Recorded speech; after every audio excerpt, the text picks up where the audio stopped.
जय भारत। कैसे हो आप लोग? हमने रेंज स्टार्ट कर दिया था और उसमें बहुत सारे मेथड हमने देख लिया है। आज के लास्ट वाली क्लास में रेंज के लास्ट वाली क्लास में हम लोग देख लेते हैं और कुछ एक्स्ट्रा मेथड्स। मैंने जो डीपी पे भेजा था वो आपने शायद सॉल्व कर लिया होगा। अगर किसी ने सॉल्व नहीं किया है तो सॉल्व कर लो, ताकि आपको पूरे जो प्रॉब्लम्स है कैसे सॉल्व करना है, कौन सी मेथड कौन से प्रॉब्लम के लिए लगेगी, ये आपको पता चले बराबर। और अगर कोई दिक्कत आती है किसी भी मेथड में, कोई अगर प्रॉब्लम है तो मुझे बोल दो, मैं उसका कैसे हेल्प करना है मैं उसका स्ट्रैटेजी बना लूँगा, बराबर है क्या? तो आपको लेकिन ट्राई करना चाहिए। यहाँ पे कोई टिपिकल प्रॉब्लम्स है अभी, उसको कैसे सॉल्व कर देना है उसकी बात कर लेते हैं अभी। तो देख लेते हैं पहले। तो ये है फंक्शन, इसका रेंज निकालना F of X equals to X into fraction of X है। यहाँ पे लिखा नहीं है लेकिन ये है फ्रैक्शन, ये फ्रैक्शनल पार्ट है, बराबर ना? ओके, कैसे निकालेंगे, कैसे करेंगे? कुछ भी नहीं दिया गया, मतलब पूरे रियल नंबर पे इसका मुझे क्या निकालना है कि रेंज निकाल देना है। अच्छा, तो पहले सबसे पहले डोमेन देख लेते हैं। डोमेन में तो कोई दिक्कत नहीं है, ये भी एक्स कुछ भी नंबर लेगा, ये भी एक्स कुछ भी नंबर लेगा, तो ये एक्स बिलोंग्स टू आर इसका डोमेन हो गया। रेंज की बात करते हैं तो रेंज के लिए हम लोग क्या करेंगे, देख लेते हैं, दोनों का प्रोडक्ट करना है अपने को, बराबर है क्या? तो ऐसा कर लेते हैं ना, इसको डिफाइन ही कर लेते हैं, मतलब इसका क्या कर लेते हैं हम लोग, मल्टीपल डेफिनेशन लिख लेते हैं। जब भी एक्स की वैल्यू कितना होगी, जीरो से लेकर वन के बीच में हो जाएगी, जीरो से लेकर वन के बीच में हो जाएगी। तो ये वाला जो टर्म है क्या बन जाएगा, ये वाला टर्म जो बन जाएगा ये तो सीधा सीधा एक्स बन जाएगा, और ये बन जाएगा अगर आप किसका, एक्स स्क्वायर का। समझ में आता है आपको मैं क्या कर रहा हूँ? तो मैं यहाँ पे फ्रैक्शन ऑफ एक्स का ग्राफ निकाल लेता हूँ पहले, तो आपको थोड़ा सा आइडिया आ जाएगा क्या होगा। तो ये होगा जीरो, यहाँ पे जीरो है तो ये बन जाएगा यहाँ से लेकर कहाँ तक, वन तक ऐसा। फिर बाद में ये होगा वन से लेकर टू तक, फिर बाद में ये वाला कहाँ तक, वन टू से लेकर थ्री तक, फिर से यहाँ पे माइनस कितना, माइनस वन से लेकर जीरो तक, फिर से ऐसा। और यहाँ पे अगर माइनस टू होगा तो यहाँ से लेकर ये ऐसे, मतलब यही ऐसे ऐसे लाइन्स आते जाएंगे, बराबर है क्या? अच्छा, सबका इक्वेशन आपको मालूम है क्या? इसका इक्वेशन क्या होगा, ये तो स्ट्रेट लाइन है पासिंग थ्रू ओरिजिन है, तो y इक्वल्स टू एक्स हो गया। ये स्ट्रेट लाइन, इसका भी स्लोप कितना होगा, प्लस वन ही होगा, और ये नीचे कट करेगा माइनस वन पे। ये लाइन का इक्वेशन क्या होना चाहिए, ये होगा y equals to X square minus two, X square नहीं सिर्फ एक्स माइनस टू, तो एक्स माइनस टू होगा ये। और यहाँ पे इक्वेशन क्या बन जाएगा, y इक्वल्स टू बन जाएगा एक्स प्लस वन, और यहाँ पे इक्वेशन बन जाएगा y equals to x plus two. मैं कैसे लिख रहा हूँ समझ में आ रहा है? सारी लाइन का स्लोप तो कितना है, वन ही है। ये y इंटरसेप्ट इसका कितना है, ऊपर है नीचे, वो देखना है बस। ये इसका जो है ये तो जीरो ही है, इसका जो है नीचे कट करेगा, ये भी नीचे कट करेगा, यहाँ पे भी नीचे कट करेगा, ये ऊपर कट कर रहा है तो ये वन होगा, इसका ऊपर थोड़ा ऊपर कट करेगा तो यहाँ पे टू पे कट करेगा, तो इसके हिसाब से इसके हमने स्ट्रेट लाइन बना दिया। अब देख लो, जीरो से लेकर वन तक के बीच में जब हमारा जो एक्स होगा इतना होगा, तो जो फ्रैक्शन ऑफ एक्स है क्या बन जाएगा, एक्स बन जाएगा। और यहाँ पे एक एक्स है और यहाँ पे एक एक्स, तो टोटल मिला कितना होगा, x into x, x square होगा। अब देख लेते हैं, जब एक्स जो होगा इस इंटरवल में होगा वन से लेकर टू के बीच में, तो इसका मतलब ये जो फ्रैक्शन ऑफ एक्स बनेगा कौन सा, एक्स माइनस वन बनेगा। तो एक्स बिलोंग्स टू कहाँ से, वन से लेकर जब टू तक के बीच में बात आएगी, तो इसका मतलब फ्रैक्शन ऑफ एक्स जो बनेगा क्या बन जाएगा, वो बन जाएगा एक्स माइनस वन। सही है ना?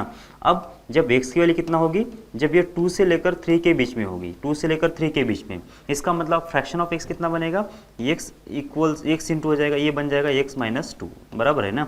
और जब ये और पीछे जाते हैं कहाँ, यहाँ तक तो चलेगा, आप पीछे आ जाते हैं माइनस वन से जब जीरो होगा तब जाके ये क्या बन जाएगा, एक्स प्लस वन बन जाएगा। तो इसका मतलब माइनस वन से जीरो तक के बीच में क्या बन जाएगा, ये बन जाएगा एक्स, और ये होगा एक्स प्लस वन।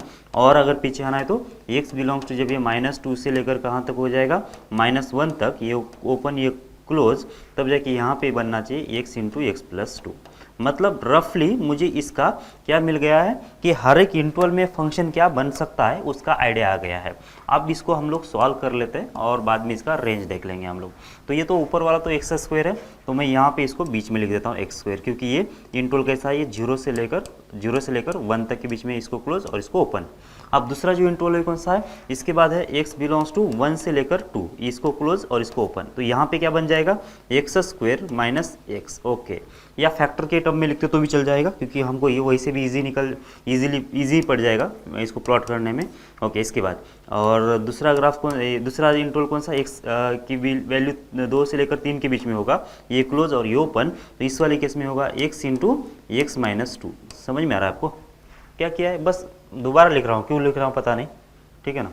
ओके, लिखने की ज़रूरत नहीं वैसे। x बिलोंग्स टू अगर -1 से लेकर 0 के बीच में होगा तो इस वाले केस में होगा x इंटू एक्स प्लस 1, और एक और इंटरवल लिया था हमने -2 से लेकर -1 तक। अच्छा, इसके बाहर इंटरवल नहीं ले रहे और ज़रूरत भी नहीं है, क्योंकि हम लोग यहाँ से ही पैटर्न बना लेंगे। इसका रेंज आने का जो पैटर्न बनेगा ये इधर से ही बन जाएगा वैसे। ओके, तो अब हमको क्या करना है, हमको करना है इसको प्लॉट, मतलब इसका रेंज निकाल देना है अपने को। तो रेंज निकालने के लिए अपने को यहाँ पे क्वाड्रेटिक है तो थोड़ा बहुत पता नहीं चले कि मतलब क्या क्या आ सकता है, तो इसलिए हम लोग क्या कर लेते हैं, हम लोग कर लेते हैं इसको प्लॉट कर लेते हैं। यहाँ पे है -1, यहाँ पे है -2, और यहाँ पे होगा -3, और ये है 0, और ये होगा शायद हमारा 1, और ये होगा 2, और यहाँ पे कहीं आएगा 3। ओके ना, ये वाला ऐसे। ओके, अब क्या करना है, जब x की वैल्यू कहाँ से कहाँ तक के बीच में होती है, 0 से लेकर 1 के बीच में होती है, तो ग्राफ किसका आएगा, x², मतलब 0 से लेकर 1 तक। मतलब अगर यहाँ पे अगर हमारा 1 होगा तो ग्राफ तो कुछ इस टाइप का बन जाएगा, बराबर है क्या। और यहाँ पे 1 जो है ओपन है, मतलब ये जो पॉइंट होगा वो हो जाएगा ओपन, सही है। मतलब ये जो 1 आने का जो चांस है वो होगा कितना, ओपन, मतलब 1 कभी आएगा नहीं। और 0 से लेकर 1 तक के बीच में ये ग्राफ आ गया। ओके, अब 1 से 2 के बीच में, 1 से 2 के बीच में कितना है, x इंटू एक्स माइनस 1 है, तो 1 जब इसके अंदर रख दिया तो 1 - 1 कितना होगा, 0, और जब 2 रखते तो कितना आएगा, 2 इंटू 2 - 1 तो 1 होगा। इसका मतलब कहाँ तक जाएगा, ये 2 तक जाएगा। कहाँ से, 0 से लेकर, मतलब यहाँ से लेकर 2 तक जाएगा ये ऐसे, और ये 2 जो होगा वो ओपन होगा।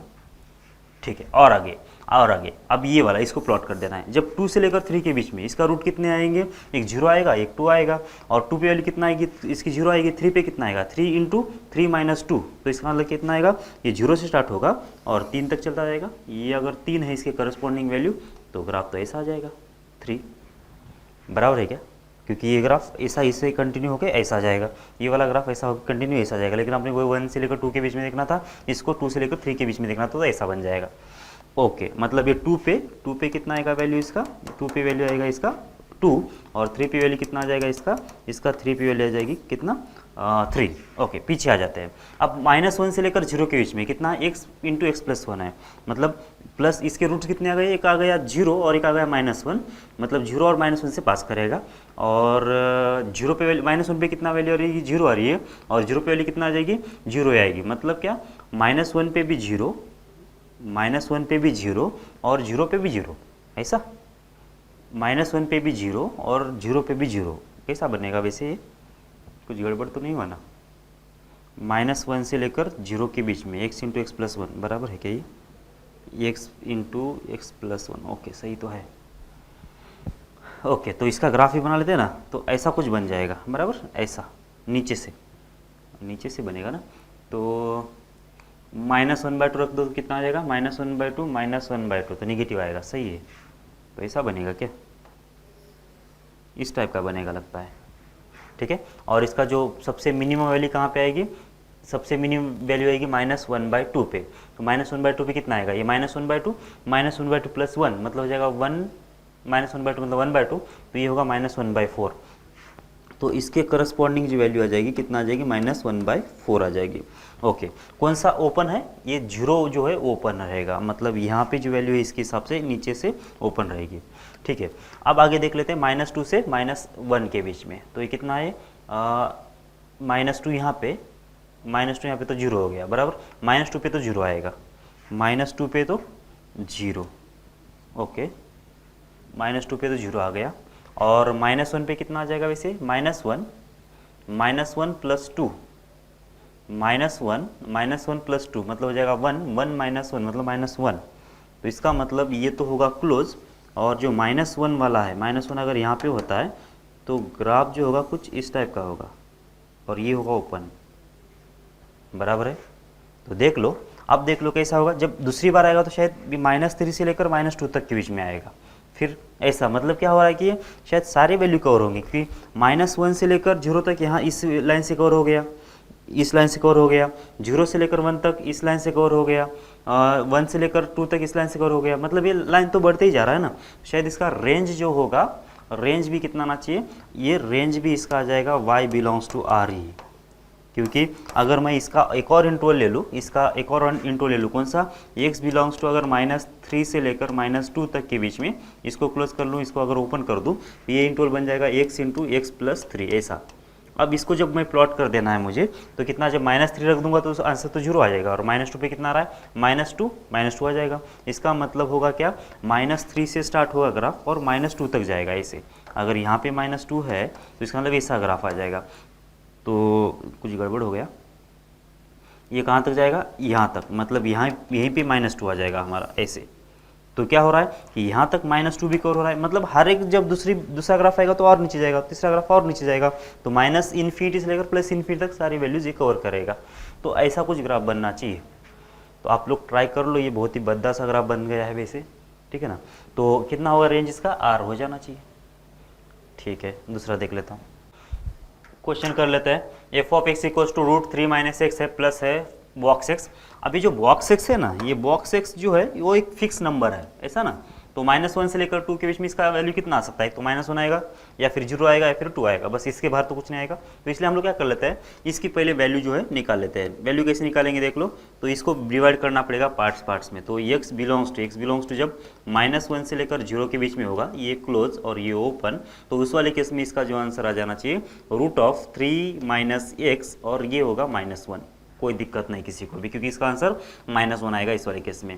जब एक्स वैल्यू कितना हो जाती है, 0 से लेकर 1 तक के बीच में आ जाएगी, तो उस वाले केस में ये जो बॉक्स है वो तो सीधा सीधा बन जाएगा कितना, 0। तो इसका मतलब हमारा एक्सप्रेशन बन जाएगा √3 - x। और लास्ट वाले केस में कितना, जब एक्स की वैल्यू कितना होती है, 1 से लेकर 2 के बीच में हो जाएगी, तो इस वाले केस में जो बॉक्स का जो आंसर आ जाएगा वो आ जाएगा 1। तो 3 - x प्लस हो जाएगा 1। और जब x की वैल्यू कितना हो जाएगी, 2 हो जाएगी, तो इस वाले केस में हो जाएगा कितना, ये होगा 3 - x प्लस हो जाएगा कितना, 2 ऐसे। ओके, तो ये बन जाएगा हमारा क्या, फंक्शन। अब हमको क्या करना है, इसको प्लॉट कर देना है। सबसे पहले इसमें क्या दिख रहा है कि ये तो कांस्टेंट है, इसका तो कोई टेंशन है नहीं। बस क्या करना है कि √3 - x, इसका ग्राफ किस टाइप का आता है वो पहले देख लेते हैं हम लोग। तो √3 - x, तो ये मैं इसका पहले इसका ग्राफ निकाल लेता हूँ। y इक्वल्स हो जाएगा √3 - x, तो इसका अगर स्क्वायर कर दिया हमने तो वाई स्क्वायर इक्वल कितना आ जाएगा, 3 - x, और इसमें से माइनस बाहर निकाल दिया तो x - 3 होगा। और ये दिख रहा है कि मुझे कैसा है, ये किसका इक्वेशन है, पैराबोला का इक्वेशन है। तो इसका जो वर्टेक्स आएगा कितना आना चाहिए, 3, 0 आ जाना चाहिए। और जो इसका ओपन होगा किस साइड पे होगा, लेफ्ट साइड पे ओपन होना चाहिए। तो इसको प्लॉट कर लेते हैं। तो ये होगा हमारा y एक्सिस, x एक्सिस और ये y एक्सिस। तो 3, 0 कहाँ पे रहेगा, ये रहेगा 3, 0। तो ये अगर इसका वर्टेक्स है तो इसका मतलब ग्राफ जो होगा हमारा कुछ इस टाइप का होगा। इसका मतलब यहाँ पे अगर देखा जाए तो मतलब y square equals to -x - 3, ये इसका ग्राफ ऐसा बनेगा। लेकिन मुझे किसका ग्राफ चाहिए, y इक्वल्स टू √3 - x का चाहिए। तो इसका मतलब मैं क्या कर लेता हूँ, यहाँ से फिर से जब इसका रूट ले लेता हूँ, इसका जो फिर से रूट ले लेता हूँ, तो क्या बन जाएगा, तो y की वैल्यू कितना बनना चाहिए, y बनेगा प्लस और माइनस √, इसका माइनस इसके अंदर डाल देते फिर से, तो हो जाएगा कितना, 3 - x ऐसा हो जाएगा। इसका मतलब इसका ग्राफ तो ये है, और इसका हमने क्या किया कि स्क्वायर अगर हटा देते तो यहाँ पे प्लस और माइनस आएगा। तो प्लस मतलब कौन सा वाला, एक्स एक्सिस के ऊपर y जो होता है प्लस होता है, एक्स एक्सिस के नीचे जो होता है y नेगेटिव होता है। मतलब इसका जो इक्वेशन आएगा y इक्वल हो जाएगा √ कितना, 3 - x, और नीचे वाले का इसका इक्वेशन कितना आना चाहिए, y इक्वल हो जाएगा कितना, √3 - x, और यहाँ पे आएगा नेगेटिव क्योंकि नीचे है। तो अपने को किसका ग्राफ चाहिए था, इसका मतलब सिर्फ ये वाला जो हमारा जो है ये ग्राफ हमको चाहिए, नीचे वाला नहीं चाहिए। नीचे वाला क्यों आ गया था, क्योंकि हमने इसका स्क्वायर किया था, इसलिए स्क्वायर जो है निगेटिव वैल्यू का भी स्क्वायर भी आएगा, वही आ जाएगा। मतलब निगेटिव वैल्यू का भी स्क्वायर कितना है, -2 का भी स्क्वायर 4 ही आएगा, 2 का स्क्वायर भी 4 आएगा। तो स्क्वायर किया था इसलिए नीचे और ऊपर वाला दोनों भी आया था। लेकिन अपने एक्चुअल चाहिए कौन सा चाहिए, एक्चुअल चाहिए अपने को बस ये ग्राफ, मतलब यहाँ से सिर्फ ऊपर का, मतलब कुछ इस टाइप का डिक्रीजिंग ग्राफ है। ओके, ये दिमाग में रखो, अगर जरूरत पड़ी तो इसको यूज करेंगे। अब अपने को क्या करना है कि हम इसको ग्राफिकली जाते हैं तो इजी पड़ेगा इस वाले को। तो मैं क्या कर लेता हूँ कि यहाँ पे ये हो गया y एक्सिस और ये हो गया x एक्सिस, और यहाँ पे होना चाहिए हमारा 1, और यहाँ पे होगा 2, और यहाँ पे होगा 3, ज़रूरत पड़ती है तो ना। और ये तो 0 है ही वैसे, और यहाँ पे होगा -1, और यहाँ पे -2, इधर साइड पे होगा 1, और यहाँ पे होगा 2, और यहाँ पे होगा 3 ऐसे। ओके, आप क्या करेंगे, आप प्लॉट कर देंगे हम लोग किसको, इस वाले ग्राफ को। ओके, आप देख लो -1 से लेकर 0 के बीच में क्या है, ये वाला ग्राफ है, मतलब √3 - x - 1। तो -1 जब इसमें रख दिया तो 3 + 1 कितना होगा, √4। √4 मतलब कितना होगा 1, सॉरी 2, 2 - 1 कितना होगा 1। इसका मतलब -1 पे जो वैल्यू आ जाएगी कितना आ जाएगी, ये आ जाएगी 1, ठीक है ना। इसके बाद कितना आएगा, 0 जब रख दिया इसके अंदर तो √3 - 1 कितना होना चाहिए, तो √3 - 1 होता है 1 से थोड़ा कम, तो ये जो नंबर होगा, ये नंबर होगा कितना, √3 - 1 ऐसा मान के चलता हूँ। तो जो ग्राफ होगा हमारा कैसा होना चाहिए वैसे, ऐसा डिक्रीजिंग ना, तो यहाँ पे इसको ज्वाइन कर लेता तो कैसे होगा फिर ये होगा ऐसा, मतलब तकरीबन ऐसा कुछ हो जाएगा, डिक्रीज करेगा बस ऐसा। ओके, ये तो हो गया कितना, -1 से लेकर 0 के बीच में। अब 0 से 1 के बीच में, 0 से 1 के बीच में तो सीधा सीधा यही है, √3 - x, और जब 0 रख देंगे तो √3 बनेगा, 1 रख देंगे तो √2 बनेगा, तो √3 मतलब हो जाएगा 1.7, तो यहाँ पे कुछ आएगा √3, और √2 कहाँ पे आएगा, 1.4, मतलब यहीं पे कहीं आएगा, बराबर है क्या। तो 0 से लेकर 1 के बीच में ग्राफ जो होगा यहाँ से बस इतना ही आएगा, मतलब इस वैल्यू को अप्रोच करेगा, और ये जो 1 पे जो वैल्यू आएगी वो ओपन आएगी। ठीक है, समझ में आ रहा है आपको समझ में आ रहा है, बराबर। ओके, इसके बाद 1 से लेकर 2 के बीच में, 1 से लेकर 2 के बीच में कितना आएगा, 3 - 1 कितना आना चाहिए, √2, और √2 मतलब कौन सा है, अच्छा √2, ये 1 पे कितना आया, √2 + 1, मतलब √2 + 1 कितना, इसके बाद 1 ऐड कर देना है, तो यहाँ पे शायद कोई होगा 1 + √2 ऐसा होना चाहिए। ओके, अब 2 पे कितना आएगा, 3 - 2 जो होगा 1, 1 + 1 कितना होगा 2, इसका मतलब क्या आएगा कि यहाँ तक, मतलब यहाँ से स्टार्ट होगा ये ग्राफ, क्योंकि 1 पे स्टार्ट होगा 1 + √2, और 2 पे कितना आएगा 2, मतलब यहाँ पे ये वैल्यू जो आएगी ना ये आ जाएगी, और ये ओपन होना चाहिए, तो ग्राफ जो होगा हमारा इस टाइप का होगा ऐसा। ठीक है, अब इसके बाद 2 से 3 के बीच में, 2 से 3 के बीच में तो एग्जिस्ट नहीं है, लेकिन एग्जैक्ट 2 पे डिफाइन है, तो 3 - 2 हो जाएगा 1, 1 + 2 मतलब हो जाएगा 3, मतलब 2 पे यहाँ पे तो ओपन है, तो वैल्यू कहाँ पे आ जाएगी, यहाँ पे 3 पे आ जाएगी। मतलब ग्राफ जो बन गया हमारा कुछ इस टाइप का बन गया।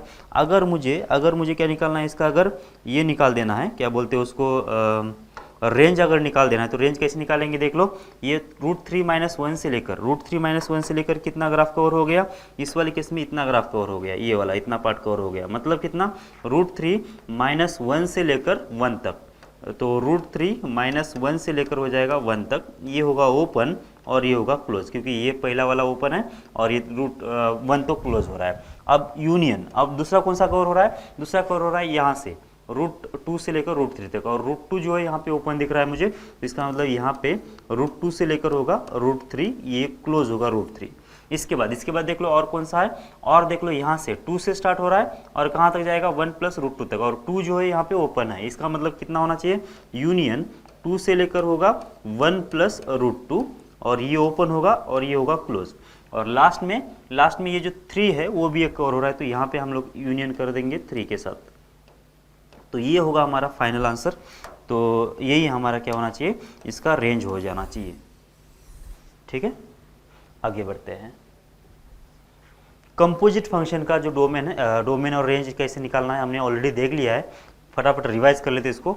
तो कंपोजिट फंक्शन कैसे होते हैं, वैसे y = f, यहाँ पे जो फंक्शन के अंदर एक दूसरा फंक्शन रहेगा ऐसे, मतलब जो हम लोग फंक्शन नॉर्मली कैसे लिखते हैं, y = f(x) लिखते हैं ना, तो ये जो x है उसके बदले भी ये कोई दूसरा फंक्शन रहेगा, ये g(x) ऐसे, तो ऐसे वाले फंक्शन को क्या बोलते हैं हम लोग, कंपोजिट फंक्शन बोलते हैं। इसको बहुत ही डिटेल में आगे पढ़ना है हमको, लेकिन अभी के केस में क्या है कि इसका रेंज निकालना है, डोमेन निकालना है, तो अपने को कंपोजिट की प्रॉपर्टीज़ की अभी उतना ज़रूरत नहीं है, तो सीधा भी कर सकते हैं, और एग्जाम भी है तो कंपोजिट फंक्शन उसके भी अंदर आ सकता है, सिर्फ डोमेन और रेंज के परस्पेक्टिव में, तो इसलिए हम लोग ये बोल रहे हैं, और वैसे हमारे ये हो भी चुका है। तो सबसे पहले क्या करेंगे, इसी वाले केस में डोमेन किसके ऊपर डिपेंड करेगा, डोमेन जो करेगा डोमेन जो डिपेंड करेगा वो करेगा g(x) के ऊपर, जो अंदर फंक्शन होता है वो करेगा इसके ऊपर डिपेंड करेगा, बराबर क्या, ये डिपेंड करेगा, ये पूरे का पूरा जो g(x) का जो है वो डोमेन नहीं रहेगा, डिपेंड करेगा g(x) के ऊपर।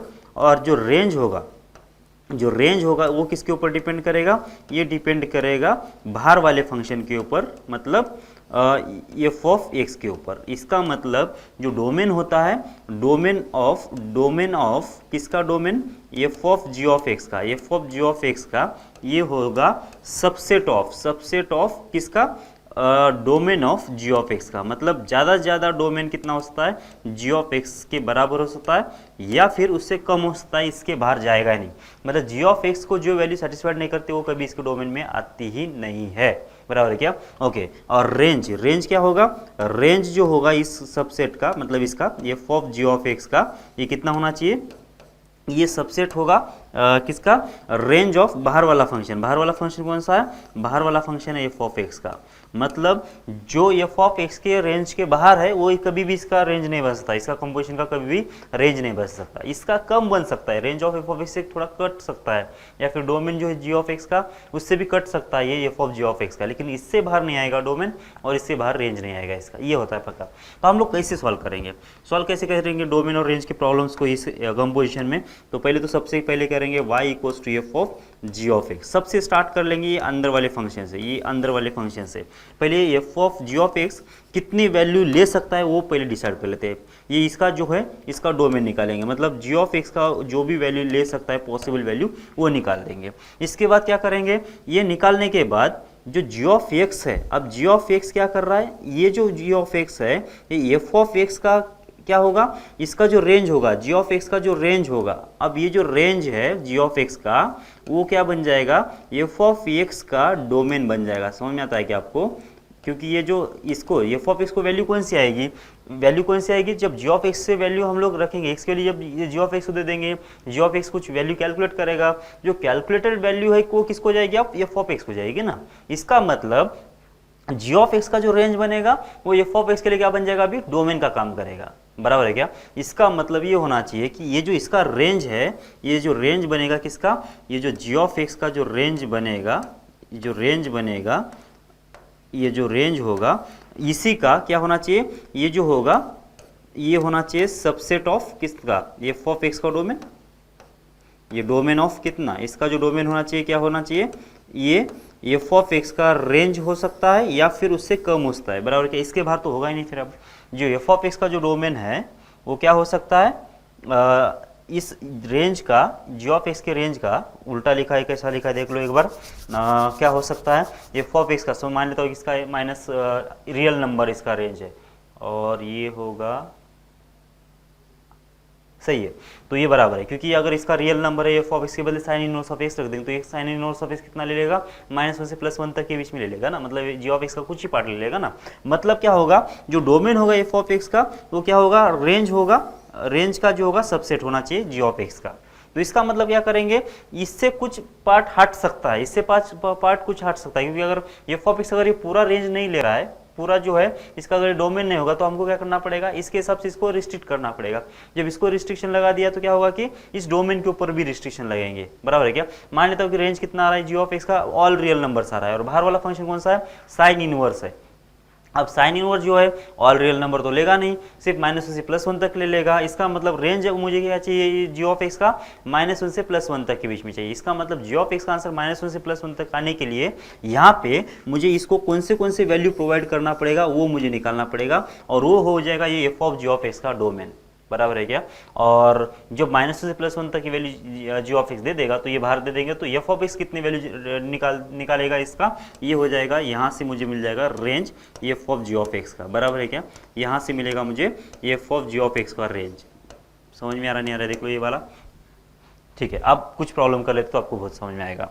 यहाँ पे देख लो, यहाँ पे जो है ना ये फंक्शन कौन काम कर रहा है, ये फंक्शन किसका काम कर रहा है, ये कर रहा है जी ऑफ एक्स का, और ये फंक्शन कौन सा है, ये एफ ऑफ एक्स है। इसका मतलब हम लोग क्या करेंगे, पहले यहाँ पे इनपुट दे देंगे, वैल्यूज दे देंगे। तो यहाँ पे कौन सी वैल्यू दे सकता हूँ मैं, यहाँ पे देख लो cos स्क्वायर एक्स है +1/2 है, और cos स्क्वायर एक्स जो है इसको किसी भी नंबर से प्रॉब्लम नहीं है, तो ये हमेशा ही एग्जिस्ट करेगा। मतलब इनिशियल तो हमने कितना दे दिया, ऑल रियल नंबर दे दिया। जब ऑल रियल नंबर दे दिया है तो ये वैल्यू कितनी जनरेट करेगा, cos स्क्वायर एक्स +1 जो है कितनी वैल्यू जनरेट करेगा वो देख लेते हैं। अब cos स्क्वायर एक्स का जो रेंज बनेगा ऑल रियल नंबर पे वो तो होगा 0 से 1 तक के बीच में। जब ये 0 से लेकर 1 तक के बीच में बनेगा तो ये 0 से लेकर 1 तक +1 कितना होगा, 1 से लेकर 2 तक। क्या बोल रहा हूँ, समझ में आ रहा है क्या। cos स्क्वायर एक्स जो होगा, cos square x all real numbers पे कितना बनेगा, ये बनेगा 0 से लेकर 1 तक के बीच में। अब इसमें जब हमने 1 ऐड कर लिया तो ये कितना बनेगा, ये 1 + 1 + कितना आ जाएगा cos स्क्वायर एक्स, और इसका आंसर कितना आ जाएगा ये आ जाएगा 1 से लेकर 2 तक के बीच में। अब ये 1 से लेकर 2 तक के बीच में अगर आ गया है तो डिवाइड बाय जब 2 करेंगे तो कितना आ जाएगा, ये इंटरवल में आ जाएगा 1/2 से लेकर 1 तक के बीच में, 1/2 से लेकर 1 तक के बीच में। इसका मतलब इसका जो रेंज आ जाएगा कितना आ जाएगा, 1/2 से लेकर 1 तक के बीच में इतना आ गया। अब ये रेंज किसका है, ये रेंज है इस cos स्क्वायर x प्लस 1 का। अब ये जो cos स्क्वायर x प्लस 1 का जो रेंज है, ये जो साइन इनवर्स के लिए क्या बनेगा, इसका डोमेन बन जाएगा। अब ये डोमेन अगर है तो क्या ये सारे वैल्यू पे साइन इनवर्स ऑफ एग्जिस्ट है क्या, देख लो। अगर एग्जिस्ट नहीं है तो मुझे जितने वैल्यू में एग्जिस्ट है उतना इसका रेंज जो है रिस्ट्रिक्ट करना पड़ेगा cos square x plus 1 divide by 2 का। और उसके लिए क्या करना पड़ेगा, फिर यहाँ से कुछ वैल्यू को रिड्यूस करना पड़ेगा, तब जाके उसका रेंज जो है इसके हिसाब से बन जाएगा। लेकिन यहाँ पे साइन इनवर्स ऑफ x को 1/2 से लेकर 1 तक के बीच में कोई प्रॉब्लम है नहीं, वो हमेशा डिफाइन है। इसका मतलब ये sine inverse of cos square plus x plus divide by 2 का जो डोमेन बन जाएगा, इतने पूरे वैल्यू बन जाएंगे, ऑल रियल नंबर्स पे ये एग्जिस्ट करेगा। अब मुझे क्या चाहिए, मुझे चाहिए रेंज कैसे निकालूंगा मैं, तो -1 कितना 1/2 से लेकर 1 के बीच में साइन इनवर्स ऑफ x कितने वैल्यू जनरेट करेगा। तो उसके लिए मुझे साइन इनवर्स का ग्राफ मुझे मालूम है, तो ये बनता है साइन इनवर्स का ग्राफ। यहाँ पे है कितना -1, यहाँ पे है +1 और यहाँ पे होगा 1/2। तो यहाँ से लेकर मुझे जाना है कहाँ तक, यहाँ तक, और ये जो साइन इनवर्स है ऐसा कुछ बन जाएगा। ओके, अब क्या करना पड़ेगा, मुझे क्या करना है, अब यहाँ से लेकर ये वैल्यू कौन सी निकालना पड़ेगा, और ये तो वैल्यू कौन सी होती है, π/2 ही होती है।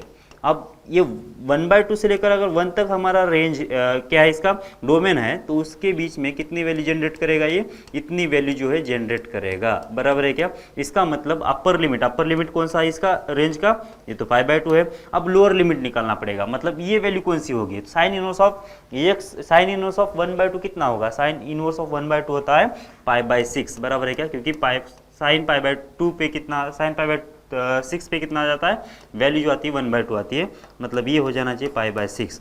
तो ये 1/2 भी क्लोज है और 1 भी क्लोज है, इसलिए क्या होगा, ये π/6 भी क्लोज होगा और π/2 भी क्लोज होगा। इसका मतलब इसका जो रेंज आ जाएगा, इसका रेंज आ गया मुझे कितना, π/6 से लेकर π/2 के बीच में। अब समझ में आ रहा होगा आपको क्या करना है, मुझे सबसे पहले स्टार्ट कर देना है कि किसको, इसको, ये जो फंक्शन है वो कौन सी वैल्यू पे एग्जिस्ट है, वहाँ से स्टार्ट कर देना है और उसका वैल्यू यहाँ पे लिख देना है। अब ये डोमेन हो सकता है या फिर इससे कुछ वैल्यू कम भी हो सकती है, तो वो किसके ऊपर डिपेंड करेगा, तो इसका हमको रेंज निकालना पड़ेगा इतनी वैल्यू पे रेंज निकाल दिया। अब ये जो रेंज है ये बाहर वाले के लिए क्या होगा, डोमेन हो जाएगा।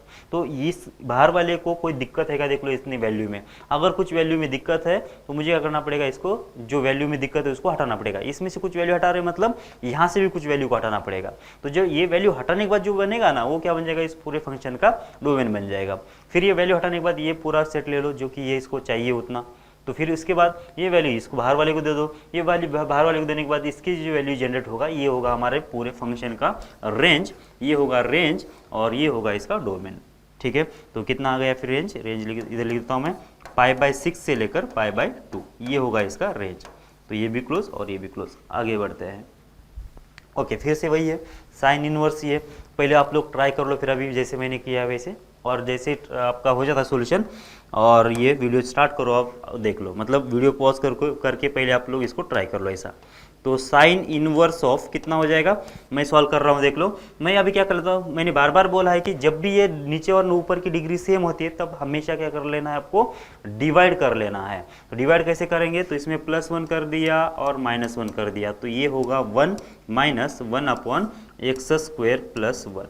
ओके ना, ओके, मतलब क्या कर रहा हूँ मैं इन शॉर्ट क्या कर रहा हूँ कि ये कहाँ पे एग्जिस्ट है वो देख रहा हूँ, और ये एग्जिस्ट हो कहाँ पे है, यहाँ पे x की वैल्यू बिलोंग्स टू r पे एग्जिस्ट है, क्योंकि यहाँ पे x कुछ भी रख दो, इसको कोई प्रॉब्लम नहीं है। अब अगर ये x की वैल्यू r पे डिफाइन है तो इसके जो वैल्यूज़ आएंगे, अब इसके वैल्यूज़ आएंगे कितने आएंगे वो देखना पड़ेगा, क्योंकि इसका जो रेंज जो होगा बाहर वाले के लिए क्या बन जाएगा, वो बन जाएगा डोमेन, बराबर है क्या। तो एक बार फिर से हमारा फंक्शन क्या है, हमारा फंक्शन है साइन इनवर्स बाहर है, साइन इनवर्स बाहर होने के बाद यहाँ पे क्या बच गया, 1 - 1/, कितना, x² + 1 है या 2 है, 2 होना चाहिए ना, यहाँ पे 2 है।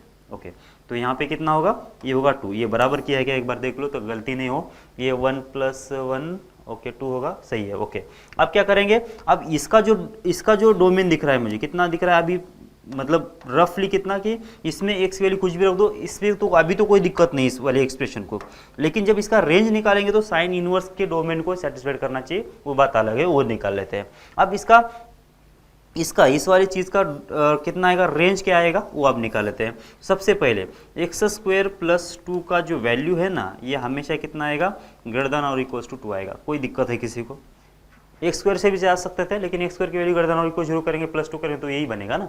x² + 2 का जो वैल्यू होगा हमेशा ग्रेटर देन और इक्वल टू 2 होगा, इसमें कोई किसी को दिक्कत नहीं है। ओके, अब क्या करना है मुझे, इसका रेसिप्रोकल। अब अपने को इसका रेसिप्रोकल अगर कर देना है तो ये आपको शायद ऐसा मालूम होगा या फिर कैसे भी कर लो। x² + 2 का वैल्यू कितना आ रहा है, ये 2 से लेकर इन्फिनिटी के बीच में आ जाएगा, 2 क्लोज और ये इन्फिनिटी ओपन।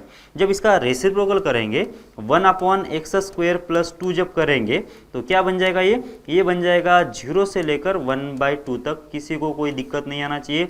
इन्फिनिटी जो है ओपन था इसलिए यहाँ पे 0 जो है ओपन हो गया, और 2 जो है क्लोज था इसलिए 1/2 क्लोज हो गया। अब क्या चाहिए मुझे, मल्टीप्लाई करना है माइनस से और उसमें ऐड कर देना है +1। तो मैं क्या कर लेता हूँ अभी, अब इसको माइनस से मल्टीप्लाई कर लेता हूँ, तो -1 कितना आ जाएगा, x² + 2। तो इसका मतलब क्या होगा, जब माइनस से मल्टीप्लाई करेंगे तो क्या होगा कि ये साइन जो है पलट जाएगा, तो ये ओपन और ये क्लोज होगा। और इसमें भी क्या करना पड़ेगा मुझे, 1 अगर ऐड कर देना है तो 1 - x² + 2। अब इसका जो वैल्यू आ जाएगा 1 जब ऐड कर दिया है तो यहाँ पे आ जाएगा 1 - 1/2 हो जाएगा 1/2, और यहाँ पे कितना आएगा 0 + 1 मतलब हो जाएगा 1। ठीक है ना, ये ऐसे। तो अब देख लो, ये हो गया हमारा कितना, ये होगा इस वाले केस का रेंज, इस वाले फंक्शन का रेंज। तो 1/2 से लेकर 1 तक, तो वही आ गया शायद। तो यहाँ से कितना आ गया, 1/2 से लेकर 1 तक, 1 ओपन है और 1/2 क्लोज है। अब देख लेते हैं, अब ये वैल्यू किसको जाएगी, ये वैल्यू जाएगी ये डोमेन, साइन इनवर्स को एज अ डोमेन, बराबर है क्या साइन इनवर्स ऑफ x जो है 1/2 से लेकर 1 तक के बीच में डिफाइन होता है क्या, बिल्कुल डिफाइन होता है। अभी इसका ग्राफ बनाया था, कितना बनेगा उसमें रेंज इसका, 1/2 पे साइन इनवर्स ऑफ x कितना दे देगा वैल्यू 6, 1π/6, और 1 पे कितना दे देगा π/2। लेकिन क्या है कि 1 जो है ओपन है इसलिए ये भी ओपन रहेगा, और जो 1/2 है क्लोज था इसलिए π/6 क्लोज हो गया। अब ये हो गया f(g) का रेंज, बराबर है क्या। और यहाँ पे डोमेन कितना है, ये हो गया डोमेन R, क्योंकि R पे ये जब इसमें x के लिए कुछ भी दे दो, डोमेन जो होगा इसका जो रेंज बनेगा इस अंदर वाले फंक्शन का कितना बनेगा, यही बनेगा। और ये पूरे वैल्यू पे साइन इनवर्स ऑफ x जो है एग्जिस्ट है। तो इसका मतलब क्या है कि इसमें से कुछ हटाने की जरूरत नहीं है। आपको समझ में आ रहा होगा शायद, ठीक है। ये क्वेश्चन है, ये स्पेशल टाइप का क्वेश्चन है वैसे। इसमें क्या है कि दो फंक्शन को पहले डिफाइन करना है इस रूल के हिसाब से और इस रूल के हिसाब से, बाद में इन दोनों का f(x) - g(x) निकालना है, सब्ट्रैक्शन कर देना है और उसका बॉक्स निकालना है और उसी का रेंज निकालना है, h(x) का रेंज निकाल देना है अपने को। पहले तो क्या करना पड़ेगा, मुझे डिफाइन करना पड़ेगा ये f(x) कैसा है, ये sin t जो फंक्शन है उसका मैक्सिमम वैल्यू लेना है। कहाँ से कहाँ तक, ये 0 से लेकर जब तक x चल रहा है तब तक। तो उसका मतलब क्या है देख लो। तो सबसे पहले मैंने क्या किया कि sin x का ग्राफ बना दिया। तो ये होगा sin x, 0 से आगे जाना है ना तो कोई दिक्कत ही नहीं है, पीछे जाने की ज़रूरत नहीं है। तो ये होगा sin x, काफ़ी है इतना, ठीक है। अब मैं थोड़ा इसको पीछे ले लेता हूँ। क्या लिखा है इसने कि sin t का ग्राफ चाहिए, और sin t कैसा है, 0 से लेकर x तक, मतलब 0 से लेकर x आगे बढ़ते जा रहा है, समझ में आ रहा है, 0 से लेकर आगे बढ़ते जाएगा। अब देख लो, मुझे क्या चाहिए कि इसका मैक्सिमम वैल्यू चाहिए, मैक्सिमम वैल्यू चाहिए, बराबर क्या। और t कितना होना चाहिए, पहले अगर 0 है तो मैक्सिमम वैल्यू कितना आएगी, फिर अब t अगर कितना होता है π/2 होता है, तो 0 से लेकर π/2 के बीच में जो मैक्सिमम है, जैसे जैसे मैं आगे बढ़ते जा रहा हूँ, जैसे जैसे मैं आगे बढ़ते जा रहा हूँ, तो हर एक मैक्सिमम वैल्यू जो sin t की जो आएगी वो f(x) में आती जाएगी। 0 से स्टार्ट करना है हमेशा, t को जैसे मैं आगे बढ़ाते जा रहा हूँ तो 0 से लेकर t तक जो मैक्सिमम वैल्यू है ना, जो मैक्सिमम वैल्यू है t तक, वो किस में जाना चाहिए, f(x) में स्टोर होना चाहिए। कहने का मतलब ये हुआ, मैं पहले फंक्शन यहाँ पे लिख देता हूँ तो आपको थोड़ा सा इजी पड़ेगा ये समझने के लिए। f(x) कैसा है, यहाँ पे मैक्सिमम, ये मैक्सिमम है किसका, यहाँ पे चाहिए मुझे sin t का मैक्सिमम।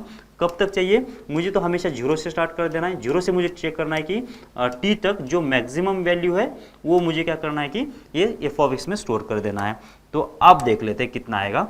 यहाँ पे है, अगर t की वैल्यू इनिशियली 0 है तो जीरो को कंपेयर करने के लिए मेरे पास कोई सहारा नहीं है, कोई चांस है नहीं।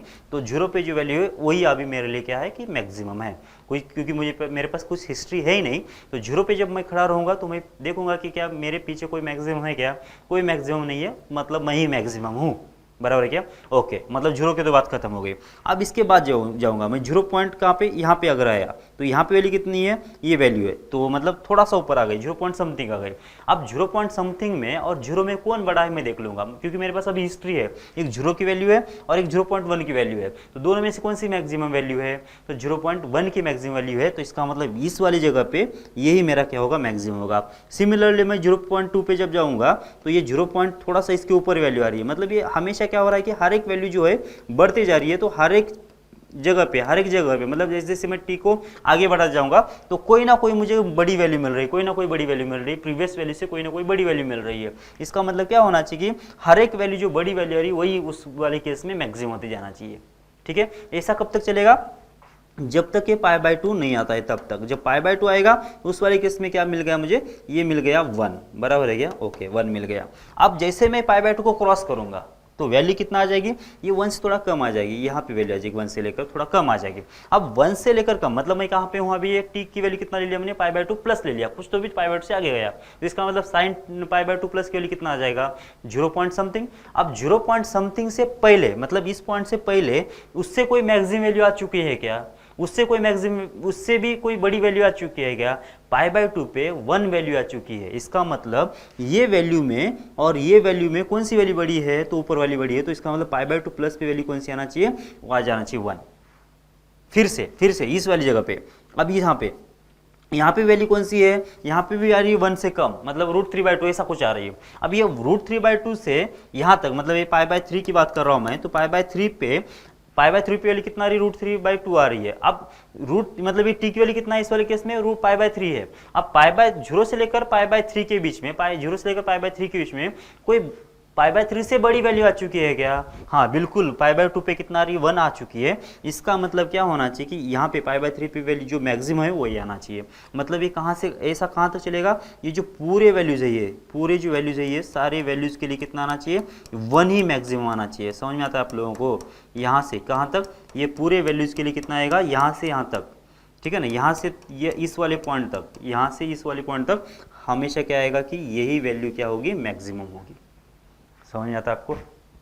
ठीक है, यही होगी मैक्सिमम वैल्यू। मतलब कितना होगा देख लो, अभी इसका अगर मुझे फंक्शन बनाना है तो कैसे बनाऊंगा, f(x) कैसे बनाएंगे, जब ये जीरो से लेकर कहाँ तक हो जाएगा, π/2 तक होगा, तो उस वाले केस में तो कितना होगा कि sin x, ये हमारा क्या होगा कि मैक्सिमम बनेगा, सही है ना। और जब x की वैल्यू जब π/2 से ज़्यादा होगी, π/2 से ज़्यादा होगी, तो उस वाले केस में जो हमारा जो ग्राफ जो होगा मैक्सिमम कितना आना चाहिए, 1 आ जाना चाहिए। ठीक है ना, क्योंकि जब मैं यहाँ पे भी आऊँगा ना, यहाँ पे भी जब आऊँगा ना, तो यहाँ से पहले मुझे मैक्सिमम तो 1 मिल चुका है ना, यहाँ पे भी जब आऊँगा तो मैक्सिमम मुझे 1 आ चुका है ना, और यहाँ पे भी जब आऊँगा तो मैक्सिमम ऑलरेडी प्लस 1 पीछे निकल जाएगा। तो ये 1 ले लो या फिर 1 ले लो, कोई फर्क नहीं पड़ेगा। तो यहाँ भी हमेशा ये क्या आएगा, स्ट्रेट लाइन ही आगे कंटिन्यू करेगी, क्योंकि यही अपने को अब मैक्सिमम वैल्यू मिल गई है। तो अब इसके ऊपर तो कोई ग्राफ है नहीं, तो इससे ऊपर तो ग्राफ आएगा नहीं, मतलब इससे ऊपर तो मैक्सिमम वैल्यू है नहीं।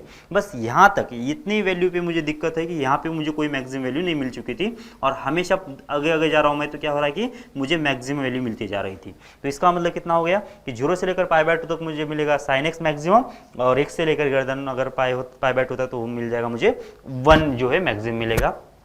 आपको थोड़ा बहुत अगर समझ में आ रहा है तो क्या कर लो, अब इसका ग्राफ निकालने की कोशिश करो, मिनिमम ऑफ sin t, और 0 से लेकर कहाँ तक, x तक, ये आप निकालने की कोशिश करो। ग्राफ को पॉज, इस वीडियो को पॉज करो और इसका ग्राफ निकालने की कोशिश करो, और निकालने के बाद आप आगे कंटिन्यू कर सकते हो, बराबर ना। ये देख लो कि बराबर है या गलत है।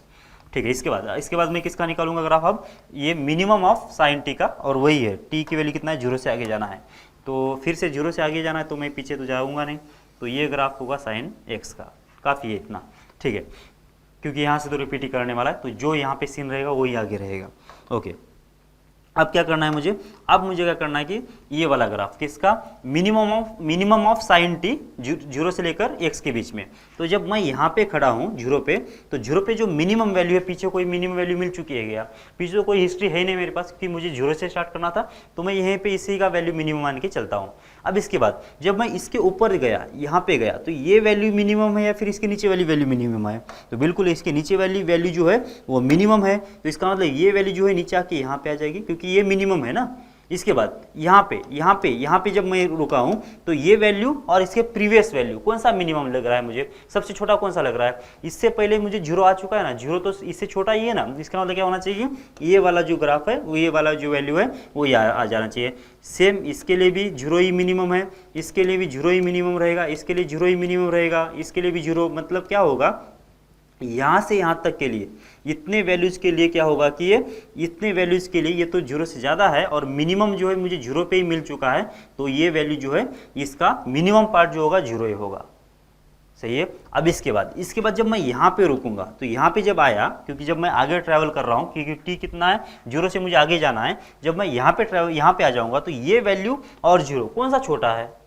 तो जीरो जो है, ये जो दूसरा जो नया वैल्यू आ गया वो छोटा है ना। इसका मतलब ये होगा कि ये जो वैल्यू है अभी छोटा है, तो इससे पहले इसके बाद तो उसके जीरो से छोटा ये वाला पॉइंट हो गया। इसका मतलब ये पॉइंट अभी इसका मिनिमम आ जाना चाहिए। इसके बाद ये वाला पार्ट जो है मिनिमम है, इसके बाद ये वाला पार्ट जो मिनिमम है, क्योंकि इससे पहले इससे छोटी वैल्यू नहीं आई थी ना, इससे पहले इससे छोटी वैल्यू हाँ जीरो आई थी, जीरो से कम है। इसका मतलब जो मिनिमम है अभी तक का वो लेना पड़ेगा मुझे। मैं जब यहाँ पे रुक रहा हूँ तो यहाँ तक का जो भी, यहाँ से लेकर यहाँ तक स्टार्ट करते समय ग्राफ जो मिनिमम वैल्यू आएगी वो लेना पड़ेगा। यहाँ पे इस वाले में अगर मैं यहाँ पे रुक रहा हूँ तो यहाँ तक मुझे क्या करना पड़ेगा कि मुझे यहाँ से स्टार्ट करना है, जीरो स्टार्ट करना है, और इस वाले पॉइंट तक इस जगह पे वैल्यू कौन सी आएगी, तो यहाँ से लेकर यहाँ तक के बीच में जो भी मैक्सिमम वैल्यू होगी ना वो इस वाले पॉइंट पे आ जाएगी। इसका मतलब यहाँ पे मैक्सिमम क्या वैल्यू आएगा, तो 1 तो ऑलरेडी आ चुका है, तो ये जो इस पॉइंट से जो 1 है जो बड़ा ही है, इसका मतलब यहाँ पे ये वैल्यू नहीं आएगी, तो कितना आना चाहिए, 1 आना चाहिए। मतलब जिस इंस्टेंट पे मैं रुका हूँ उस इंस्टेंट से लेकर जीरो तक को चेक करो, जो भी बड़ी वैल्यू होगी उस जगह पे वो वैल्यू आ जाएगी। ठीक है, ये इसका मतलब होता है। और यहाँ पे भी क्या होगा, अब इसमें अगर मिनिमम बोला है तो जिस इंस्टेंट पे मैं रुका हूँ तो उस जीरो से लेकर उस इंस्टेंट तक का जो भी मिनिमम वैल्यू है उस इंस्टेंट पे वो वैल्यू आ जाना चाहिए। इसका मतलब यहाँ से यहाँ तक तो क्या था कि जीरो ही जो था वो सबसे छोटा था, बराबर है क्या। लेकिन जैसे मैं आगे गया ना यहाँ पे, अब जीरो से लेकर यहाँ तक का कौन सा मिनिमम वैल्यू है, यही मिनिमम वैल्यू है। जीरो से लेकर यहाँ तक का कौन सा मिनिमम है, और भी मिनिमम हो गया, ये और भी मिनिमम हो गया। ऐसा कब तक चलेगा, -1 तक, क्योंकि -1 तक की वैल्यू को जो ग्राफ है वो डिक्रीज ही होते जा रहा है। इसका मतलब ग्राफ जो बनेगा कौन सा बनेगा, ग्राफ जो बनना चाहिए, ओके, तो ग्राफ कौन सा बन गया, ये वाला ग्राफ बनना चाहिए। कहां तक, -1 तक, ऐसा यहां तक। अब यहां तक -1 से तक तो ये ग्राफ बन गया। उसके बाद अब इसके बाद क्या होगा कि अब सबसे छोटा पॉइंट मिल गया है मुझे, कौन सा, -1। इसके बाद क्या हो रहा है, ग्राफ अगर ऊपर जा रहा है तो ये पॉइंट में और ये पॉइंट में कौन सा मिनिमम लग रहा है मुझे, तो ये नीचे वाला जो ग्राफ है अब मिनिमम है, तो ये कहाँ तक कंटिन्यू करेगा, ये कंटिन्यू करेगा ये आगे वाले पॉइंट तक, मतलब यहाँ तक कंटिन्यू करेगा, बराबर है क्या, क्योंकि इससे अब जो मिनिमम है वो दूसरा कौन सा ही नहीं है। समझ में आ रही है आपको बात। तो इसका मतलब कहाँ से कहाँ तक, जीरो से लेकर ये कौन सा पॉइंट है, पाई है, जीरो से लेकर पाई है, तो जीरो से लेकर पाई तक के बीच में तो कितना आएगा, जीरो आएगा। पाई से लेकर ये कौन सा पॉइंट होगा, 3π/2, यहाँ तक कौन सा आना चाहिए, 3π/2 होगा ना ये, हाँ सही है, 3π/2 होगा। तो पाई से लेकर 3π/2 के बीच में कितना आएगा, sin x का ग्राफ आएगा। और 3π/2 से लेकर कहाँ तक, इस वाली जगह तक, यहाँ तक कौन सा ग्राफ आ जाना चाहिए वैसे, ये पॉइंट कौन सा होगा, तो लिख लेते हैं, ये होगा 2π, और ये होगा 3π, और ये होगा 5π/2, और ये लास्ट वाला कौन सा होगा, 7π/2। तो 7π/2, अच्छा इसके बाद तो सारी जगह पे कौन सा आएगा, -1 ही आएगा। ओके, इसके बाद तो सारी जगह पे कितना आएगा, -1 ही आएगा, क्योंकि अब ये ग्राफ ऐसे रहेगा ना, तो नीचे तो यही वैल्यू आएगी। तो इसका मतलब अब इसको फंक्शन को लिख देते हैं हम लोग कितना, एच ऑफ एक्स कैसे लिखेंगे, ये होगा 0 से लेकर पाई के बीच में, 0 से लेकर पाई के बीच में, 0 को क्लोज और पाई को भी क्लोज, तो यहाँ पे आ जाएगा 0, बराबर है क्या। और पाई से लेकर 3π/2 के बीच में, पाई से लेकर 3π/2 के बीच में, पाई को करना पड़ेगा ओपन, और क्लोज करो तो भी चलेगा, और 3π/2 को भी ओपन कर लेता हूँ, क्योंकि मैं 3π/2 की वैल्यू अलग से ले लूँगा। और यहाँ पे आ जाएगा sin x, क्योंकि ये sin x का ग्राफ आएगा। और अब x की वैल्यू जब 3π/2 से ज़्यादा होगी ना, 3π/2 से जब ज़्यादा होगी तो इस वाले केस में हमेशा -1 आएगा, क्योंकि अब ग्राफ इसके -1 से ऊपर ही है और मिनिमम वैल्यू मुझे मिल चुकी है, तो -1 की वैल्यू कंटिन्यू करेगी। अभी जैसे इसमें +1 की वैल्यू कंटिन्यू कर रही थी, इसमें अभी -1 की वैल्यू कंटिन्यू करेगी। ये तो हो गया h of x।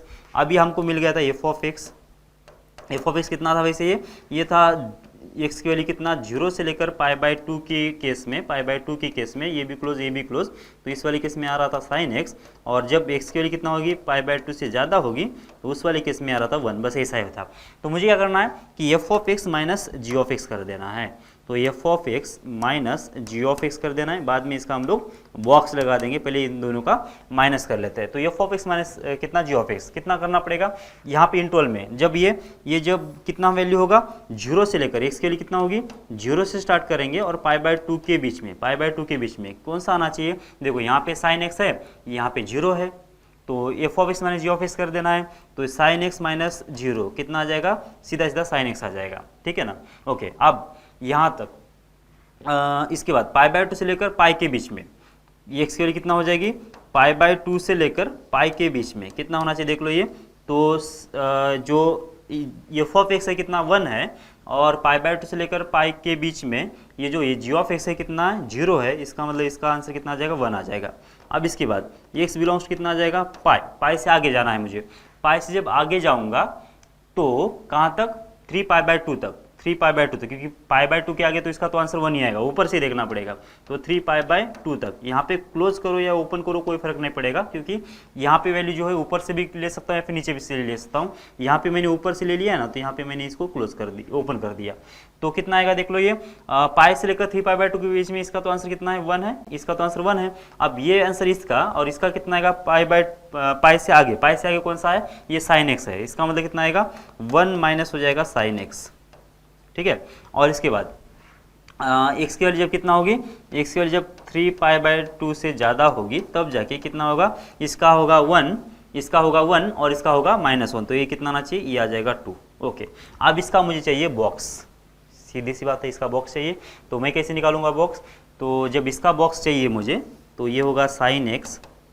Minus cos X, ये साइन एक्स कॉस एक्स नहीं, ये F of X minus G of X का चाहिए बॉक्स, ठीक है। मतलब बॉक्स का मतलब होता है ये इंटीजर्स वैल्यूज, जो भी इंटीजर वैल्यू आएंगे वो। अब 0 से लेकर पाई बाय 2 के बीच में, 0 से लेकर पाई बाय 2 के बीच में साइन एक्स का जो बॉक्स आएगा कितना आएगा, वो तो 0 आएगा या फिर 1 आएगा, 0 से लेकर पाई बाय 2 के बीच में तो 0 आ जाएगा, और पाई बाय 2 पे कितना आएगा 1 आएगा, इसका मतलब 1 जो है आ जाएगा। ओके, 1 एक आएगा ऊपर से, पाई बाय 2 से लेकर पाई के बीच में तो 1 ही है, तो 1 का तो बॉक्स तो 1 ही आएगा।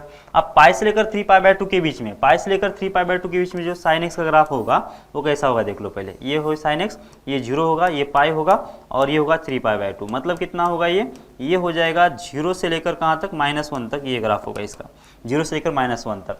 तो जब ये 0 से लेकर -1 तक है तो ये 1 से तो कम ही हो रहा है ना आंसर, फिर ये जो है इसका जो रेंज कितना है, इसका जो वैल्यू कितना होगी -0 से लेकर कितना आएगा -1, बराबर ना, मतलब 0 से कम हो रहा है -1 तक जा रहा है, तो जब ये -1 होगा 0 से थोड़ा सा कम, 0 से थोड़ा सा कम मतलब हो जाएगा -0 पॉइंट समथिंग, -0 पॉइंट समथिंग, तो इसका मतलब ये क्या होगा कि 1 से ज़्यादा होगा, जब 1 से ज़्यादा है तो इसका मतलब इसका बॉक्स कितना आ जाएगा, ये तो आ जाएगा 1, इसका मतलब 1 तो हमने ले लिया है। फिर बाद में कितना आएगा, बाद में आ जाएगा शायद जब -1 होगा तो ये +1 होगा, तो 1 + 1 हो जाएगा 2, इसका मतलब एक 2 भी आएगा इसके अंदर, और बस हो गया ना। और पाई बाय 2 से 3 पाई बाय 2 से आगे अगर आ जाता है तो 2 आ जाएगा, तो बस इसका जो रेंज आना चाहिए 1 एंड 2 आ जाना चाहिए, बस इतना ही आ जाना चाहिए।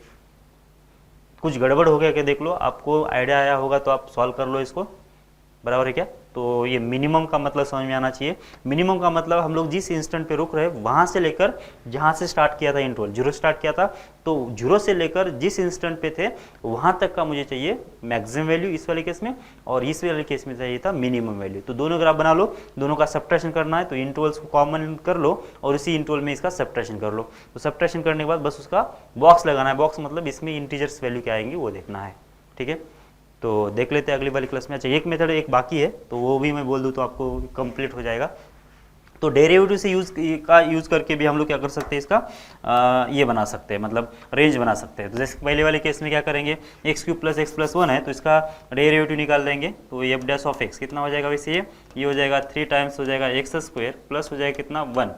अब इसका जो रेंज निकालना है तो अब देखना पड़ेगा इसका जो है मैक्सिमम मिनिमा निकाल सकते हैं। तो अगर ये फंक्शन मैक्सिमम वैल्यू दे रहा है, मिनिमम वैल्यू दे रहा है, तो उसका जो रेंज होना चाहिए मिनिमम से मैक्सिमम के बीच में होना चाहिए, ठीक है ना। ये वैसे पार्ट हम लोग आगे करने वाले हैं।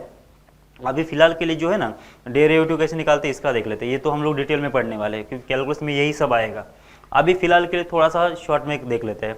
जो हमने इसका फर्स्ट ऑर्डर डेरिवेटिव निकाल दिया है तो कितना आया 3x² + 1 आ गया, और यहाँ पे कितना है ये एफ डैश ऑफ एक्स जो दिख रहा है मुझे गर्दन जीरो दिख रहा है, बराबर है क्या गर्दन, क्योंकि ये तो जीरो तो होगा ही नहीं कभी भी और निगेटिव भी नहीं होगा, ये गर्दन जीरो ही है। इसका मतलब जब एफ डैश ऑफ एक्स गर्दन जीरो होता है तो ये फंक्शन होता है इंक्रीजिंग, ये फंक्शन होता है इंक्रीजिंग, और एफ डैश ऑफ एक्स जब होता है लेस देन जीरो होता है तो फंक्शन होता है डिक्रीजिंग।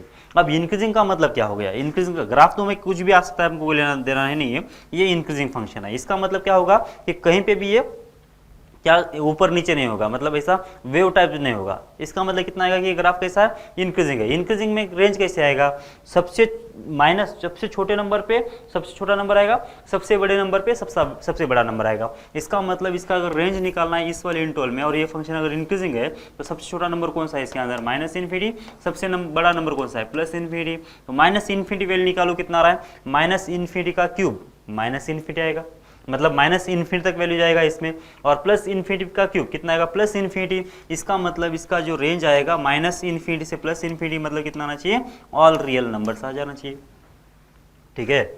अब दूसरा -2x + cos x है, फिर से इसका डिफ्रेंशिएशन कर लेता हूँ। तो -2x + cos x, तो एफ डैश ऑफ x ये सेकंड का हम लोग सोल्यूशन निकाल रहे हैं, कितना आ जाएगा ये आएगा -2, और इधर से कितना आएगा sin x का जो cos x का डेरिवेटिव कितना आता है -sin x आता है ना, ओके कितना आ रहा है देख लो ये -2 sin x, okay sin x का जो डेरिवेटिव इसका जो पॉसिबल आंसर है कितना होगा, ये होगा -1 से +1 के बीच में, और जब माइनस से मल्टीप्लाई करेंगे तो कितना आएगा ये फिर से -1 से +1 तक ही आएगा। अब -2 जब इसमें ऐड कर देंगे तो ये तो हमेशा निगेटिव आएगा, ये हमेशा लेस देन 0 आएगा, समझ में आ रही बात, क्योंकि -1 से +1 तक के बीच में इसको निगेटिव से मल्टीप्लाई कर दो ना, तो निगेटिव से मल्टीप्लाई कर दिया तो कितना बन जाएगा, फिर से -1 से +1 तक की बन जाएगा। अब ये जब -2 में ऐड करेंगे तो कितना आएगा -1 -2 कितना आएगा -3, -2 + 1 कितना आया -1, मतलब ये हमेशा निगेटिव है, हमेशा लेस देन 0 है। अब हमेशा लेस देन 0 होगा तो एफ डैश ऑफ एक्स क्या होगा, ये हो जाएगा डिक्रीजिंग फंक्शन। अगर ये डिक्रीजिंग फंक्शन है, ये अगर डिक्रीजिंग फंक्शन है इसका मतलब ये हो गया कि फंक्शन का जो बिहेवियर रहेगा कैसे रहेगा ऐसा, मतलब क्या होना चाहिए कि सबसे छोटे वैल्यू पे सबसे बड़ा वैल्यू आंसर, और सबसे बड़े वैल्यू पे मतलब एक्स के सबसे बड़े वैल्यू पे कितना आएगा इसका छोटा आंसर आएगा। तो यहाँ से लेकर यहाँ तक का इसका रेंज होना चाहिए। मोटे वैल्यू पे क्या करेंगे, एक्स की मोटे वैल्यू पे क्या करेंगे, वैल्यू निकालेंगे, वो हो जाएगा अपने रेंज का लोअर लिमिट, और एक्स के छोटे वैल्यू पे जो होगा वैल्यू निकलेगा वाई का, वो हो जाएगा अपने रेंज का बड़ा वैल्यू। तो अपने को देखना कहाँ पे है, ऑल रियल नंबर्स पे देखना है। तो ऑल रियल नंबर्स पे अगर देखना है तो x की वैल्यू -∞ पे x की वैल्यू कहाँ पे, x की वैल्यू -∞ पे क्या आना चाहिए, y मैक्सिमम आना चाहिए, बराबर है क्या, और x की वैल्यू कहाँ पे एट +∞ पे y कितना आना चाहिए मिनिमम आ जाना चाहिए। तो देख लो कितना आएगा -∞ पे क्या होगा, ये माइनस और ये माइनस ये प्लस हो जाएगा, cos∞ तो कोई ना कोई एक प्लस और -1 के बीच में वैल्यू होगी, तो इसका मतलब y मैक्सिमम कितना आना चाहिए +∞ आना चाहिए। कैसे समझ में आ रहा है, देख लो यहाँ पे जब -∞ रख दिया तो -∞ इंटू होगा -1 कितना +∞ में cos x ऐड करना है, cos x मतलब कितना -1 से लेकर +1 के बीच में कोई भी एक वैल्यू, तो इन्फिनिटी में -1 से +1 के बीच में वैल्यू कोई भी ऐड कर लो तो कितना होगा इन्फिनिटी आंसर आना चाहिए, इसलिए ये इन्फिनिटी हो गया। और y मिनिमम कितना आएगा, जब +∞ इसके अंदर रख देंगे तो ये निगेटिव से मल्टीप्लाई होगा तो ये होगा -∞, और ये cos x इसमें ऐड कर देना है, मतलब -1 से +1 के बीच में कोई एक वैल्यू ऐड करना है, तो -∞ को कोई फर्क नहीं पड़ेगा -1 से +1 के बीच में, क्योंकि ये बहुत बड़ा नंबर है वैसे, बराबर ना। तो इसका मतलब इसका रेंज भी कितना आ गया -∞ से लेकर +∞ के बीच में ये होगा रेंज, ठीक है ना। ओके, इसके बाद देख लेते हैं x³ - 3x + 1 का, पेज चेंज करेगा, x³ - 3x + 1, x³ - 3x + 1, और ये था f(x), और रेंज भी इसका x का रेंज भी दिया था इन्होंने, -2 से +2 दोनों भी क्लोज है, ठीक है। और x कितना है, x बिलोंग्स टू -2 से +2 के बीच में, इसके बाहर देखना नहीं है, इसी के बीच में इसका रेंज चाहिए। फिर से क्या करेंगे, इसका फर्स्ट ऑर्डर डेरिवेटिव निकाल दो, कितना आएगा एफ डैश ऑफ एक्स, कितना हो गया 3x² माइनस हो जाएगा 3 को कॉमन ले लिया तो x - 1 बच गया था, x² - 1 बच गया था, तो इसके भी फैक्टर बना दिया। अब क्या करेंगे, अब ये F dash of x entirely increasing है फिर एंटायरली डिक्रीजिंग नहीं है, मतलब ये हमेशा पॉजिटिव या फिर हमेशा निगेटिव नहीं है। इसका मतलब क्या करना पड़ेगा, मुझे इसका साइन सिस्टम देखना पड़ेगा, कहाँ तक इंक्रीज कर रहा है कहाँ तक डिक्रीज कर रहा है। तो एक तो है -1 इसका क्रिटिकल पॉइंट, एक तो है +1 क्रिटिकल पॉइंट। तो क्या करेंगे हम लोग, इसका साइन देख लेंगे डेरिवेटिव का, ओके तो इसमें तो प्लस आएगा, कैसे कि यहाँ पे 2 रख दो, 2 - 1 होगा 1, 2 + 1 हो जाएगा 3, तो ये प्लस अगर है तो ये माइनस और ये प्लस होगा। ये शायद आपको याद आ रहा होगा बराबर ना। ये साइन सिस्टम कैसे लेते हैं हम लोग, लास्ट वाले इंटरवल में हमेशा पॉजिटिव आता है, कब, जब x - अल्फा के अगर फैक्टर होते हैं तो x - अल्फा के अगर फैक्टर होते तो लास्ट वाले इंटरवल में हमेशा प्लस साइन आएगा। फिर एक एक रूट को जब हमको क्रॉस करना होता है, अगर इवन रूट्स होते तो साइन जैसे वैसे जाएगा, इवन नंबर ऑफ रूट्स अगर होते तो ये साइन जैसे वैसे आगे फॉरवर्ड होगा, अगर ऑड नंबर ऑफ रूट्स होते तो साइन बदल जाएगा, सही है ना। अच्छा तो 3 × x - 1 हो गया, x + 1 हो गया। अपने को क्या करना है, अपने को देखना है कि ये किसका साइन है, वैसे f' का है। अब f' माइनस इन्फिनिटी से लेकर -1 तक के बीच में कैसा है, पॉजिटिव है। इसका मतलब ग्राफ यहाँ पे क्या हो रहा है, इंक्रीज कर रहा है, क्योंकि हमने अभी भी बोला ना कि f' पॉजिटिव का मतलब क्या होता है कि ग्राफ जो है इंक्रीज करेगा, इंक्रीजिंग होता है। और जब निगेटिव होता है मतलब क्या होना चाहिए कि ग्राफ जो होगा वो करेगा डिक्रीज। और फिर से पॉजिटिव आ रहा है साइन, मतलब क्या होना चाहिए, इस वाले इंटरवल में ग्राफ फिर से इंक्रीज करने लगेगा। इसका मतलब ग्राफ जो होगा रफली अगर मैं बोलूँ तो क्या होगा कि शायद यहाँ से इधर -1 तक इंक्रीज कर रहा होगा, बाद में डिक्रीज कर रहा होगा, कहाँ तक, 1 तक, बाद में फिर से इंक्रीज कर रहा होगा ऐसा। तो इसका मतलब ग्राफ ऐसा होना चाहिए हमारा। तो इसका मतलब इससे पहले भी ग्राफ तो नीचे ही जाएगा ना फिर। अब तो इसका मतलब ये हो गया कि जब मैं इसका अगर मुझे रेंज निकाल देना है तो रेंज कितना होगा, ये जो सबसे छोटी वैल्यू कहाँ पे आएगी, फिर सबसे छोटी वैल्यू तो इधर आ जाएगी, और सबसे बड़ी वैल्यू कितना आएगी, यहाँ पे आ जाएगी। समझ में आ रहा है क्या, ये तो लोकल मैक्सिमा लोकल मिनिमा हो गया, इसका कोई संबंध नहीं। अपने को क्या चाहिए, रेंज निकालना है। मतलब क्या है कि सबसे छोटा वैल्यू कौन सा है और सबसे बड़ा वैल्यू कौन सा है। और ये पॉलिनोमियल ग्राफ है, पॉलिनोमियल ग्राफ तो हमेशा कंटिन्यूस होते हैं, शायद आप कंटिन्यूटी में पढ़ रहे होंगे बोर्ड में। तो पॉलिनोमियल ग्राफ जो होता है हमेशा कंटिन्यूस होते हैं, तो मतलब बीच में तो ब्रेक आने का कोई चांस है नहीं। और ग्राफ अगर ऐसा कुछ बन रहा है तो नीचे सब जा रहा है और ऊपर भी जा रहा है।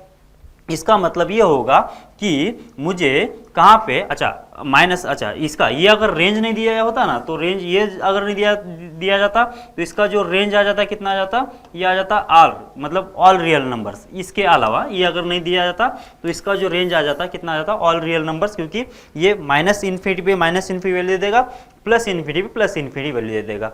लेकिन जैसे ही ये -2 से +2 के बीच में अगर आ गया ना, तो -2 कहाँ पे आएगा, देख लो, -2 आएगा मुझे, ये ग्राफ इसी का है ना, तो -2 कहाँ पे आएगा, ये -1 से थोड़ा सा पहले, तो यहाँ पे कहीं आएगा -2, बराबर है क्या। और +2 इससे थोड़ा सा आगे, मतलब यहाँ पे आएगा। इसका मतलब मुझे क्या करना पड़ेगा, -2 पे वैल्यू निकालना पड़ेगा, x की वैल्यू -2 पे वैल्यू निकालना पड़ेगा पहले। और कहाँ पे निकालना पड़ेगा, x की वैल्यू निकालना पड़ेगा 2 पे, और कहाँ पे निकालना पड़ेगा, x की वैल्यू -1 पे, एंड कहाँ पे निकालना पड़ेगा, x की वैल्यू 1 पे। क्यों निकालना पड़ रहा है, समझ में आ रहा है आप लोगों को, पहले निकाल के देख लेते हैं कितना। ये f(-2) फंक्शन क्या है हमारे पास, फंक्शन है ये f(= था x³ - 3x + 1 था, ऐसा ही था ना, x³ - 3x + 1, सही है। -2 पे वैल्यू कितना है, ये f(-2) कितना होना चाहिए, देख लो, ये हो गया -8, ये हो गया +6, प्लस हो जाएगा 1, मतलब हो जाएगा -1। ओके फटाफट ये f(2) की वैल्यू कितना जाएगी, ये 8 आ जाएगी, -6 आ जाएगी, +1 आ जाएगी, कितना हो गया, ये हो जाएगा 9, मतलब हो जाएगा 3। ओके ये f(-1) मतलब कितना आ जाएगा, ये हो जाएगा -1, ये होगा +3, ये होगा +1, मतलब कितना हो गया, मतलब हो गया +3। ओके ये f(+1) की वैल्यू कितना आ जाएगी, ये हो जाएगी 1 + 1, मतलब होगा -1। ओके कोई बात नहीं। तो इसका मतलब कितना आ रहा है कि -2 पे वैल्यू कितना आ रही है, -1, मतलब ये वैल्यू कौन सी है, ये वैल्यू है -1। ओके इसके बाद 2 पे मतलब कौन सा, ये वाला कौन सा वैल्यू है, ये वाला, इससे जो ये वैल्यू मिलेगी वो भी कितना मिल रही है, 3 मिल रही है। ओके ये 3 है। ओके इसके बाद कौन सा है, -1 पे भी कितना मिल रही है, ये भी 3 मिल रही है। मतलब ये वैल्यू और ये वैल्यू कौन सी है, ये दोनों भी एक ही जगह पे है, मतलब कितना है, 3 पे ही है।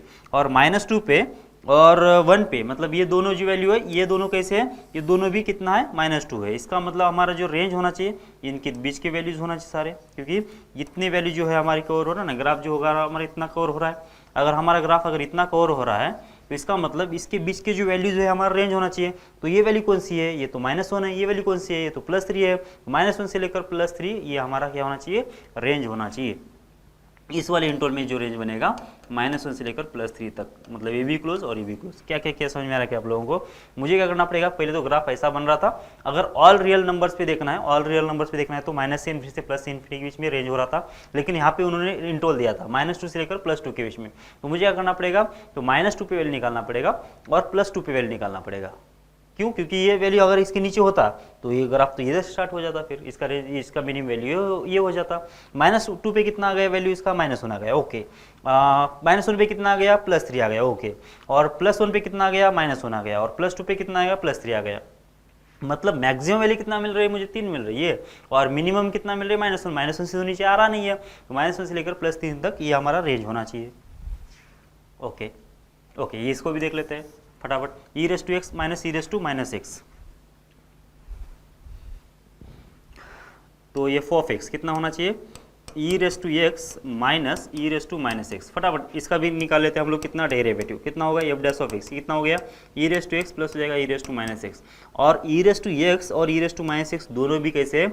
पॉजिटिव फंक्शन है। ई रेस टू एक्स का भी रेंज कितना है? 0 से infinity. E raise to minus X का भी रेंज कितना होगा? 0 से इन्फिनिटी। इसका मतलब यहाँ पे एफ डैश ऑफ एक्स कितना है? ये है ग्रेटर देन 0, बस बराबर। इसका मतलब क्या है कि इंक्रीजिंग फंक्शन, इंक्रीजिंग फंक्शन मतलब इसका रेंज कितना आएगा? छोटी वैल्यू पे छोटा वैल्यू, बड़े वैल्यू पे बड़ा वैल्यू। छोटी वैल्यू कितना है देख लो इसके अंदर?